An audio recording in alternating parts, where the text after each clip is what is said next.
మరి ఈ యొక్క రాశిలో నక్షత్ర ప్రకారంగా ఎలా ఉందంటే పూర్వభాద్ర నక్షత్రం 4వ పాదం, జీవితంలో మార్పులు, ఆధ్యాత్మిక ఆసక్తి, కొత్త అవకాశాలు సమాజంలో ఉన్నాయి. ఉత్తరాభాద్ర నక్షత్రం గౌరవం పెరుగుతుంది, ఉద్యోగ పురోగతి, ధనలాభం ఉంటుంది. ఇంకా రేవతి నక్షత్రం వారికి ప్రయాణాలు ఎక్కువ ఉంటాయి, వ్యాపార అభివృద్ధి ఎక్కువ ఉంటుంది, కుటుంబంలో సంతోషాలు పెరుగుతాయి, కుటుంబంలో శుభవార్త వింటారు, అద్భుతమైనటువంటి ఫలితాలు ఉంటాయి. ఆస్తిపాస్తులు కొనుక్కునే అవకాశం ఉన్నాయి. రాజకీయ నాయకులు కూడా మంచి అవకాశాలు ఉన్నాయని కూడా చెప్పచ్చు ఈ సంవత్సరం. అదృష్ట సంఖ్యలు 3, 7, 9. అదృష్ట రోజులు గురువారం, సోమవారం. అదృష్ట రంగులు పసుపు, తెలుపు. ఈ సంవత్సరం మీరు చేయవలసినటువంటి పరిహారం అంటే గురు భగవానుని ప్రార్థన చేయడం, శనీశ్వరుని తైలాభిషేకం చేసి తిలదానం ఇవ్వడము, దత్తాత్రేయ స్వామి వారి ఆరాధన చేయడం లేదా గురు ఆరాధన చేయడం, పసుపు దానం ఇవ్వడము.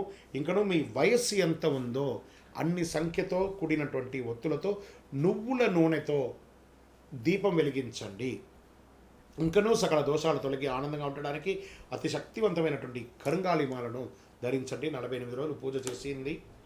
చండీ సుదర్శన సుబ్రహ్మణ్య భుజంగం చేసింది.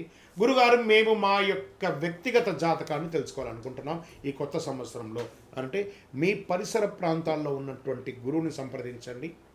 లేదా మా ద్వారానే తెలుసుకోవాలనుకుంటే మీరు మీ యొక్క పేరు, date of birth, time of birth, place of birth WhatsApp చేయండి.